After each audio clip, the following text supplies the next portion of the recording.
Hi, thanks for joining me for my latest Epic Park video.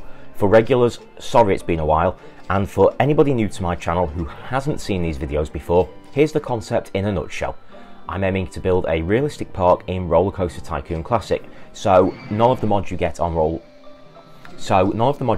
Open Rollercoaster Tycoon 2, and realistic operating models too, so pay on entry for example. My main goal today is to add a big new stand-up steel rollercoaster to the park, a real marquee attraction, the kind that gets guests talking and generates long queues. Before I get into that, a little overview of where the park is at. After entering and being greeted by gardens, a double-decker merry-go-round and a twist, guests have the junior area with mini helicopters, a spiral slide and long grass wonderland theming. There's a Mango Muncher Junior coaster along the main path, and then it's the Roman area, which is lightly themed but comes with a flying coaster and a mini golf. To the left of the park entrance is a mine themed area with its mine train ride and river rapids. Both are set in a dugout area themed as an old mine. From there, guests find the Wild West, the entrance of which is marked by totem poles, cacti and a Wild West high street. Rides here are a Ferris wheel, pirate ship and a looping coaster. Then it's into woodland with a haunted house and a giant spider borrowed from the Wacky Worlds expansion, one of the few rides I've included in this scenario which are from expansions rather than the original game set. The woodlands open out into a haunted travelling fair which has a ghost train, Virginia reel and several of the static gentle and thrill rides. I built this in my last episode and have since added more woodland around the area to really emphasise the enclosed feel I was going for. Cars on the Virginia reel seem to be getting stuck, so I'll quickly reset that ride, then I'll check in on my test guest, Andy S, who arrived when the park was fairly new and has seemingly been having a great time. I've been watching him around the park as an example of guest behaviour, and he seems to have ridden everything and bought plenty of souvenirs, the kind of guest park managers and finance managers would love. The last bit of park to show you is the wooden coaster, which is opposite the park entrance and the first major ride guests come to. It sits behind the monorail, which I'm building in line with the park expansion to make sure I leave enough space for its tracks and stations once I have a complete park. And that second monorail station will be just behind the haunted fairground area, which is where I'm going to build a new coaster for the park. In real life, this would be this year's big new opening, the one the whole season's advertising is based around. It will take up a large area of space between the park boundary and the path going towards the woods. As I don't yet have a stand-up coaster, I feel like that would be a perfect option. Plenty of special pieces are available, it's capable of fast speeds and it has that unique stand-up element too. I don't want it to cross the path as I'll use that area for some static rides and the monorail station.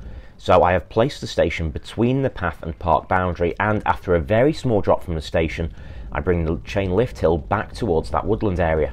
From the top of the hill, it's straight into a drop which turns 180 degrees before going straight into a 60-degree drop, and then straightening out at ground level. That is reversed to get the track back off the ground before we go under the lift hill. Using those 60-degree drops from a straight track piece allows me to create these smooth hills, which should help me massively on intensity. As this is a stand-up coaster, it will naturally be more intense than a standard sit-down steel coaster, so those smooth drops are a great advantage. Using a wide turn, I have the track turn 360 degrees around itself, coming out into another 60-degree hill. From there, we take two corner pieces under the lift hill and into a small incline, which is the base for a vertical loop over the tracks. Coming down, we turn and drop underground, again turning to emerge and travel over the tracks. From there, we travel closer to the woodland area, over the trees, and after another 360-degree loop, we then climb up and turn another full circle back towards the station. I'm very confident with this ride, so let's do a test run.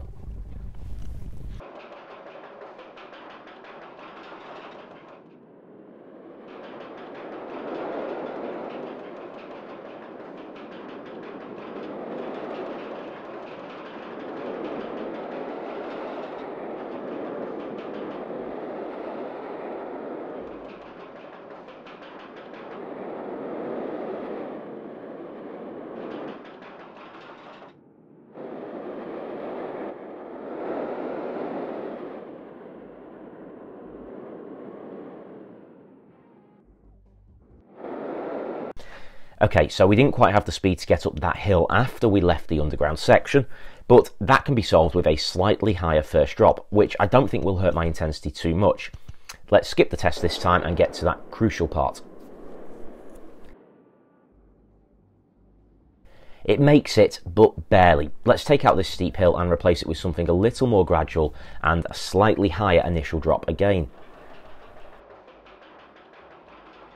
Great, we make it this time, so let's finally see those ride stats.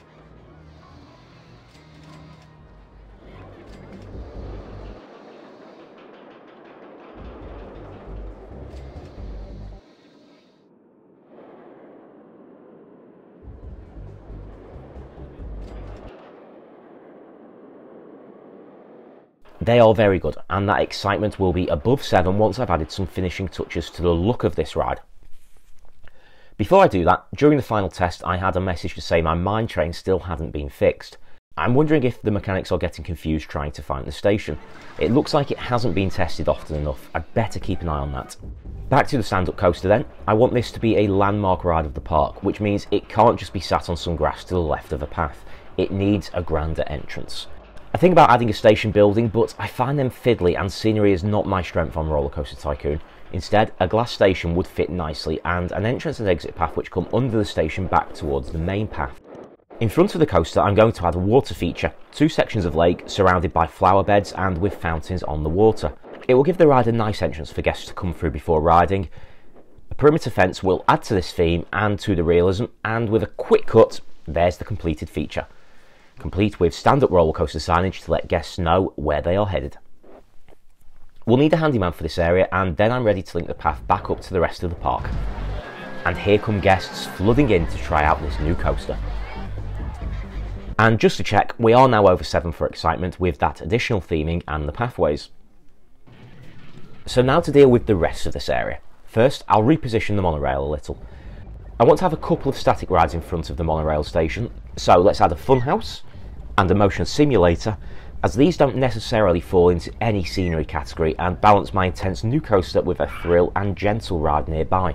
I'll carry on the floral theme and then get that second monorail station back in place. You'll notice I have left room for its entrance and exit paths between the funhouse and motion simulator.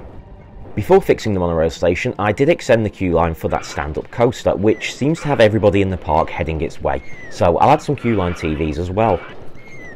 I don't want to extend the queue anymore as it's already quite long at 12 minutes. Long, that is, for Rollercoaster Tycoon, but of course that would be quick for most big rides at most theme parks. That said, the number of guests heading this way and finding a full queue is creating a crowded pathway. However, with queuing over 12 minutes, I don't want to dissatisfy guests, so I'll reduce the queue length slightly. This little area will need some amenities, so let's get toilets, a chicken nugget stall, and an iced tea stand, 2 food and drink stalls I don't currently have in the park. So I now have 6 toilets in the park, and I charge a token 10 pence for each, just to try and cover the running costs. This is the one thing in my park which isn't very true to life.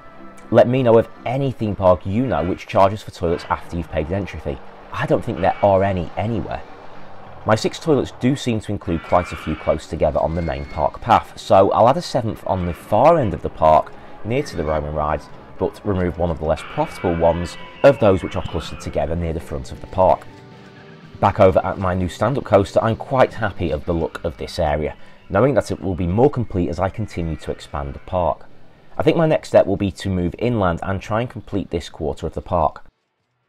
That will also mean a full circle around this section of the park for guests, using the outer path to get to the stand-up coaster before turning inwards towards the inner circular path back to the park entrance. I think I'll use that beach area to create a more relaxed area with typical seaside rides, despite of course this being a lakeside. I still have plenty of land to use and work to do, but the park is really starting to take shape now. The woodland area is clearly the most themed of the sections, so I'll keep that in mind and may even relocate the Wild West to a bigger area later on. But for now, I'm happy with today's work, so thank you for joining me, and let me know what you think in the comments. The advice and suggestions so far have been great, thank you for those, and thank you for watching.